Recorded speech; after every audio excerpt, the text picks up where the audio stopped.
Olá, pessoal, tudo bem com vocês? Hoje nós retomamos esse quadro que eu amo fazer do Poesia em Flor, que é o A Flor da Poesia, que agora vai ser apresentado também aos sábados, um sábado por mês.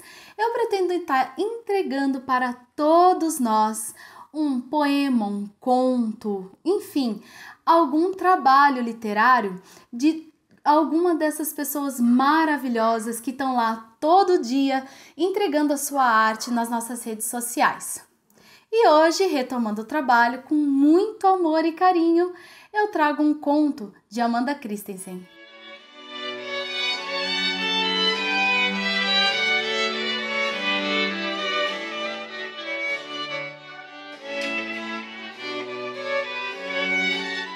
Então hoje, com muito gosto, nós vamos com o conto Filosofia das Coisas Vãs, da grande contista Amanda Christensen.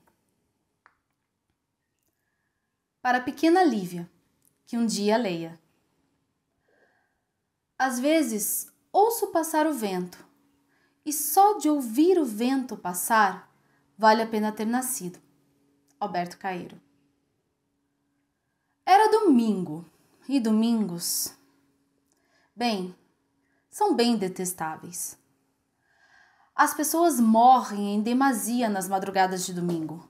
Também desfazem casamentos, penhoram o pouco que têm em jogos de azar e maldizem a vida de seus sofás devido à iminente chegada da segunda-feira. Se até Deus descansou no sétimo dia, por que é que o ser humano não conseguiria descansar? Haveríamos, pois, de ser a semelhança de quem? Ou de quê? Eu mesma me rendia ao detestável dos domingos. Afinal, ao pensar que o tédio traz más intenções e que isso fica explícito nos domingos, não estaria eu mesma entediada? Freud morreu em uma madrugada de domingo, no dia do tédio. Um homem que não o conhecia decidiu embebedar-se dele. A morte é um porre cuja cura é abster-se dos domingos. Eu sou capaz de garantir-lhe que Platão morreu também em um domingo. 10 anos antes de Filipe da Macedônia pensar em conhecer a grandeza da Grécia, Platão se despedia com certeza de que não fora um sonâmbulo. Nada contra tais mortos-vivos, mas Platão muito bem nos disse que o homem que não filosofa existe, porém, dormindo. Eu coçava os olhos como quem se nega a dormir. Teria acabado de acordar de um sonho, ou melhor, pesadelo? Antes fosse. O sorvete derretia pela casca crocante que o suportava em uma pirâmide de base ou cume circular. Impossibilidades matemáticas resolvidas por deliciosas pequenezas. Era domingo. Quem poderia exigir que eu tivesse paciência suficiente para entender que aquilo que não era azar ou qualquer espécie de mal-olhado, apenas matéria sólida em transformação. Bem-vinda ao mundo líquido. Não sabemos pensar assim, não quanto às liquidezas. Estas conhecemos muitíssimo bem. Mas falo da enorme tendência em crer que o mundo gira em torno das nossas existências. Seríamos mesmo as mônadas de Leibniz insolúveis e indestrutíveis, não fosse derretermos aos domingos? Sempre combati ou busquei combater a minha seção líquida aos domingos. A impressão, porém, de que o que está por vir é o sempre, o que já veio, angustia-me pela repetição do velho e me perseguia naquela lapidação circular que minha língua promovia, naquele resto de esfera branca com gosto de infância. Limpando a bagunça dos movimentos circulares automatizados, peguei-me pensando no eterno retorno de Nietzsche. Você duvidaria, paciente leitor, de que alguém que matou Deus e julgou o homem moderno incapaz de vivenciar tragédias pelo já trágico caráter fosse morrer em dia diferente que tão prezado florescer dominical? Podemos nos certificar procurando datas em alguma folha amarelada de algum calendário esquecido pelo próprio tempo. Mas o mais esquecido dos homens, que morrera louco e cuidado por uma mulher, criatura tão inferior a seus olhos, não haveria de fechar as cortinas em espetáculo mais irônico. Os fins são irônicos, tanto quanto os domingos. Propriamente, aquele de maio. Naquela tarde, apoiadas em uma pequena cadeira de plástico, percebiam-se muitos começos. Dentre eles, o balançar de duas minúsculas pernas cuja dona era Lívia. Lívia não conhecia o tédio. Os domingos lhes eram saborosos, como a minha bola de sorvete de leite condensado. E seus olhos de um verde esmeralda, oceânico, jamais repetido na maquinaria de Nietzsche, não conheciam a morbidez dos velórios dominicais. A pequena criança desavisada do peso da adulteza carregava, porém, milhares de anos de história naqueles olhos, ainda que não os volvesse para diferenciações entre o mundo sensível e o mundo das ideias, porque o mundo de Lívia não tinha muros, estava ainda mais próximo do que conhecemos por origem. Eu via aqueles olhos curiosos pelo transparente vidro da sorveteria que nos separava. Havia dois ambientes. Eu estava no interno para evitar o sol.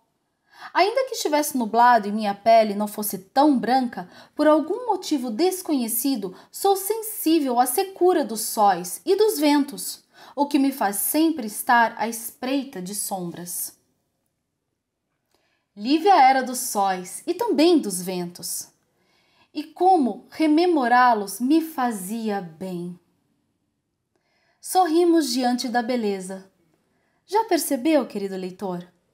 O movimento involuntário dos lábios diante do belo é a mais natural prova de que as emoções humanas são dotadas de reminiscências irrecuperáveis. Eu sorri para a menina e a menina sorriu para mim. Poderia haver algo belo em viver nas sombras, ou Lívia já teria aprendido a reciprocidade impositiva dos comportamentos sociais. Prefiro ficar com a primeira opção. Afinal, posso ter minhas belezas. No impulso diante do belo, saí do ambiente interno daquela sorveteria para poder melhor contemplar os olhos reminiscentes de Lívia. Sentei-me próxima a ela, ainda com sorvete em mãos. Na língua das crianças, descobri seu nome e idade. Erguendo 2 dedos em triunfante gesto, mostrou-me que era alma recém-nascida e que, mesmo muito pequena, falava muito bem e com gosto das coisas novas. Meu nome é Lívia. Aquele é humano e esse é meu papai. O pai da criança percebeu a interação, cumprimentou-me.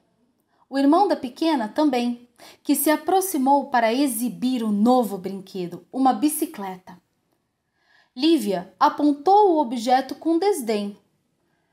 É muito grande para mim, porque eu sou pequena. Por que deixamos de seguir a lógica das crianças e queremos caber em espaços inabitáveis?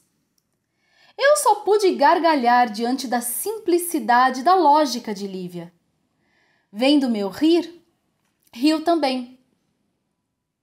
É na repetição do comportamento dos adultos que se constituem as crianças infelizes. Ela disse que não tinha bicicleta como irmão, ou carro como pai, e que até tinha vontade de ir à sorveteria sobre rodas, mas que seria muito melhor ter um cavalo. O pai ouvia a conversa e sorria. Estaria decifrando a linguagem das crianças? Eu poderia contar a Lívia o privilégio dos irmãos, dos pais e maridos? Não. Talvez, ao menos, eu pudesse dizer a Lívia que o tempo dos cavalos nas ruas era outro e que os cavalos dos contos de fadas não ganham vida assim num domingo tedioso de maio. Mas o que eu consegui dizer foi muito diferente. Eu tenho um cavalo. O nome dele é Caramelo. Um dia passo na tua casa para te buscar e a gente vem tomar sorvete. A menina festejou em êxtase, bateu palmas sobre a cabeça enquanto dava pulos maiores que a sua altura. O pai então resolveu participar da conversa. Mas você deixa o pai para ir com a moça? A menina balançou a cabeça positivamente. Ela desfalecia a vaidade possessiva dos genitores. É preciso aceitar que a experimentação do novo está em primeiro lugar na natureza humana. A primeira vez que andei a cavalo, eu tinha 16 anos. Fugi um pouco dos olhos de minha mãe para entender a sensação de estar no lombo daquele animal. Liberdade. Haveria 14 anos de espera para Lívia? Nunca saberei. Não tenho um cavalo chamado Caramelo e jamais a buscaria. De qualquer forma, Lívia não conhecia o tédio e talvez esperar por esse dia a ajudaria a encantar seus domingos de criança. Diga que sim, querido leitor. De repente, entristeci. Os motivos para ter criado a mentira não eram suficientes. Meu sorvete acabou e já não havia desculpas para partilhar fábulas com Lívia. Peguei os poucos reais para compartilhar o prazer do sabor daquele domingo que já não me parecia tão mórbido. E mesmo um tanto entristecida por criar ilusões aos fundos dos olhos de Lívia, estava pronta para me despedir da criança. No instante em que caminhei na direção de Lívia, após sair do caixa, quase como nos contos que leem para a criança, um vento forte, comum aos maios do sul, fez com que todos fossem para o interior da sorveteria. Enquanto a menina corria para perto de mim e o pai poderia começar a estranhar aquela amizade, ou pior, estar com o ego ainda mais ferido pela busca da proteção da filha ter se mantido na direção de uma solteirona, ouvimos o som estranho advindo da esquina. Eram como cascos de vários cavalos em contato com o chão. Chão de terra, meus 16 anos. Saí no meio do vendaval e, sem querer, levei Lívia, que insistia em segurar a minha mão. Então, como se realmente o ido fosse o porvir, um único cavalo caramelo desfilava pela rua asfaltada numa marcha quase ilusória. Lívia apontou. Olha, é o seu Caramelo! As pessoas que adoçavam o tédio naquele domingo olharam embasbacadas. Havia muito susto naquilo. Um vendaval instantâneo e um cavalo solto no centro da cidade. Eu nunca sequer cheguei a ter um caramelo. Lívia, apenas estive sobre o animal por alguns instantes. Talvez fosse isso que um adulto sensato devesse dizer à criança durante aquela cena impensável. Mas apenas respondi com uma piscadela. Em silêncio, despedi-me da criança, passando meus dedos por seus cabelos, que lembravam os meus cabelos antes das químicas modernas. Nossas mãos se separaram. O pai, um tanto quanto atônito pelo ocorrido, foi em direção à menina. Eu segui a pé, naquele vendaval, o caminho para casa, idêntico ao percorrido pelo cavalo. Não olhei para trás, mas sei que Lívia sentia-se como num conto de fadas, porque eu mesma estava nele. Virando a chave de meu portão, eu ainda podia ouvir o gastar dos cascos daquele cavalo. Assustado, os resquícios do meu tédio dominical esvaídos sob suas pegadas. Quão absurdos são os instantes! Pergunto-me, qual vã filosofia seria capaz de explicar aquele vendaval que abriu não apenas as portas da morada de algum cavalo, mas permitiu que Lívia pudesse crescer em sonho, enquanto eu saía das sombras daquele domingo de maio de 2021, ainda não era tempo de fechar as cortinas. Platão, Leibniz, Nietzsche e Freud que me aguardem para um sorvete. Preferencialmente de leite condensado. Tá aí, entregue esse conto lindo, delicioso, tão gostoso de ler e de acompanhar toda essa história com a Amanda. As redes sociais dela estão aqui, procurem, leiam. Ela faz um lindo trabalho literário, ela já tem os seus livros, aonde você encontra também vai estar aqui divulgado junto com a leitura. Procurem as redes sociais dela, vale muito a pena, sigam as redes sociais dela, comentem, compartilhem. Ela também escreve poesias e são lindas as poesias que ela escreve. Ajudem esses artistas todos, porque, gente, é tão lindo a pessoa ter tanta beleza dentro da alma e compartilhar com o mundo. São essas as coisas que fazem o mundo melhor, que faz com que não só a vida da Lívia, mas todos nós somos Lívias quando a gente lê essas histórias, quando a gente lê as poesias. E é tão gostoso porque a gente se enche desse conto de fadas, a gente se enche dessa coisa tão boa que a literatura traz pra gente, que é a esperança. Porque esperança não é uma atitude passiva. Esperar é uma atitude passiva. Esperançar é uma ação no mundo. E todos esses artistas que a gente encontra no Instagram, no Facebook, no YouTube, eles estão aqui entregando o que de mais belo eles têm na alma para a gente poder viver uma vida esperançando, uma vida em que os domingos não nos derretam com tanta crueldade como eles costumam fazer. E uma vida em que os domingos sejam adoçados aqui mesmo no conforto de casa, sem precisar sair no vendaval da vida. Eu sou Lili Magaflor, esse aqui é o Poesia em Flor, hoje com o quadro A Flor da Poesia.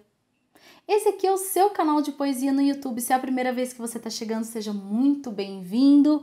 Inscreva-se, aperte a campainhazinha para sempre saber quando eu estou colocando alguma coisa nova. Os vídeos inéditos do canal vão ao ar sempre aos sábados de manhã. Eu também sou poeta e você encontra os meus trabalhos autorais nas minhas outras redes sociais. No Instagram, @lilimagaflor, e no Facebook você me encontra numa página com o mesmo nome do canal, Poesia em Flor. E aproveita, se você estiver me vendo, dá uma procurada Insta, Face, em todos os contistas, poetas e outros literatos tão incríveis que a gente pode encontrar, e prestigia o trabalho dessas pessoas, porque elas estão dando o melhor de si para fazer do mundo um lugar melhor. Espero que vocês tenham gostado. Logo eu volto com muito mais.